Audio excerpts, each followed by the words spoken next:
assessment starts the second you walk into a room. Before you even begin your interview, you're looking at the patient. Is she alert and awake, watching TV or something, or is she asleep? How's her position in bed?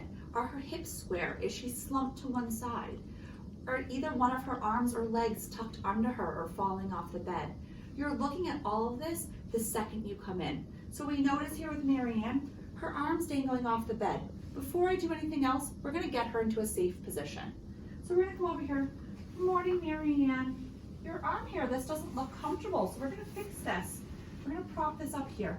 Good. Now, as I'm here, I notice she's not looking at me. Before I start any assessment, I'm gonna go to that side and make eye contact with her. So we're gonna go over to this side. And we're gonna start. Good morning, Marianne. My name is Megan, and I'm gonna be working with you today. So the first thing we're gonna do, she's looking at me. Great, as I'm starting to move, does she track? And we're gonna start our assessment top to bottom. So we're looking here first, you have to ask everyone their name and date of birth, and we're gonna start with our orientation questions. While we're asking these questions, we're not just looking to see if she's oriented, but we're gonna be looking at the quality of her speech. Does she understand what we're saying and provide an appropriate answer? Does she give us an answer that makes completely no sense and she's struggling to produce language? Those are all things we're gonna take note of, as well as her facial features. Does she have any droop or weakness noted? Is there any drool, or is she having trouble with her tongue while she's speaking? All of those are things we need to be taking note of in our head as we ask some of our standardized questions. So can you tell us your name and date of birth today? Marianne Roach, January 1st, 1994. Great. And tell us, where are you? Emerson Hospital. Beautiful. And what's the date today? April 15th. Perfect. And so she was able to answer those questions. I asked a question and she gave an appropriate answer back. If we had asked, where are you? And she had said something like salad that made no sense, that could be an indicator that she's having trouble producing language. And so we'd want to know about that from the start. And so what we could do is we can ask yes or no questions. Marianne, are you in the hospital? Yes. And if her face lights up and she says yes, and we know that she knows that she's in the hospital, that's a more accurate depiction. Another language barrier we can see is receptive aphasia, that she's not understanding what I'm saying. If we think that might be going on, asking some simple commands to start to make sure she knows what we're saying is going to be very helpful. So we could ask, Marianne, close your eyes. And she does that. Open your eyes. Smile. Raise your arm. So when she follows all of those commands, that's an indicator that she knows what I'm saying. And that's important for us to move forward. With that too, we're able to see some symmetry on her face. Moving on from there, we're going to be looking at her arms. So again, we're going top to bottom, and we want to see the quality of her movement. So we're going to be assessing strength, coordination, and sensation. But we're kind of assessing it all together. So with sensation, you're going to just touch, and you want to tell the patient you're going to touch them, and ask that they can feel you touching both sides. Yes. And she might say yes because she wants to please us, or that she can feel. So we want to go a step further. And so I'm going to ask Marianne to close her eyes, and I'm going to touch one side at a time and ask her to tell me where I'm touching her. Left hand. Beautiful. Now we can touch both. Left hand. And so she's consistently just saying the left. That tells me that she's not feeling on the right side, even though she said yes initially. We can ask Marianne to open her eyes. We're going to look at the strength and movement in her arms. Go ahead and lift your arms up, Marianne. And laying down, we might not get a great picture of that. So go ahead and put your arms down, Marianne.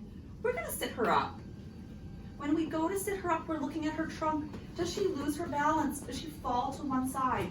If she does, you want to make sure to correct that. And so we can gently help with her shoulders, bring her back towards midline. If she's able to hold herself now that we've adjusted, that's something we're going to take note of. If she continuously falls over, we want to make sure we prop her in midline so that we get a true depiction of these arms. So I'm going to ask you again, Marianne, go ahead and lift those arms up for me. And so we're looking, this arm is working beautifully, and that one's getting some movement, but it's not quite the same quality. Go ahead and put your arms down. We're going to assess strength now. And we want to start with the unaffected side so that we have something to compare to. So Marianne, hold this arm straight out in front of you. Beautiful. I'm going to push on it. Don't let me push you down. You're going to provide some pressure between the elbow and shoulder joint. Beautiful. Marianne, go ahead and bend your elbow. Push me away. Push into my hand as you're providing some resistance. And then pull back. Same thing, you're providing resistance. Beautiful. I'm going to go to the other side now to test her affected side. As I'm walking, as I've been on this side, Marianne's making eye contact with me. She's been tracking me. I'm going to make sure she does that as I go to the other side. So I'm going to follow over here. And I notice she follows me to the middle. And then she's not paying attention to me over here. So we're going to call her attention over.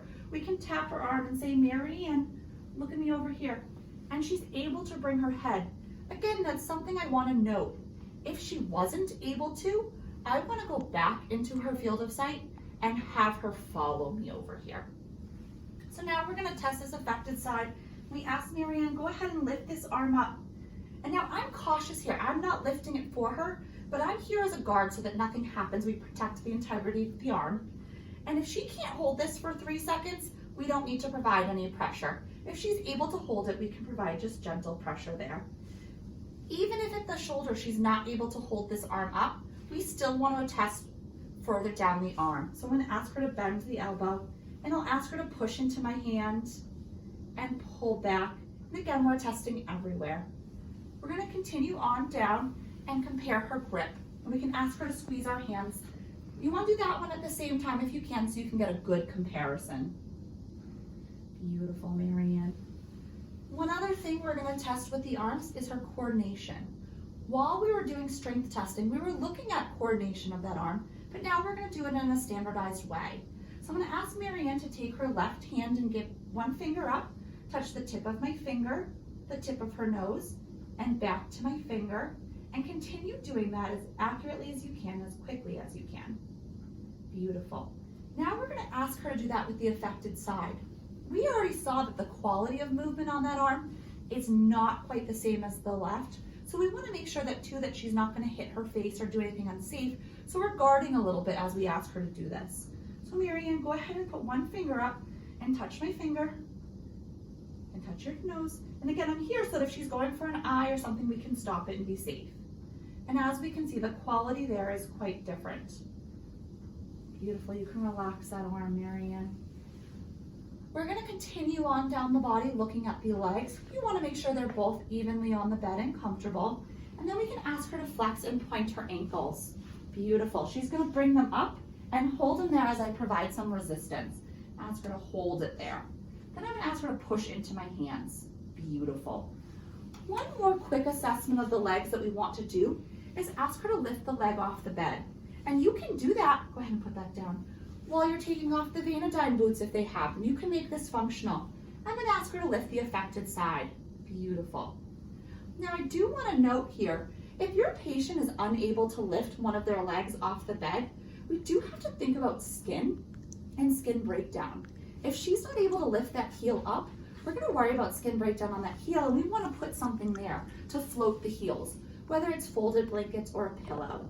Better yet, if your patient is having difficulties rolling in bed and repositioning, you might want to talk about a specialty mattress, and that's something you can talk to your clinical resource nurse about.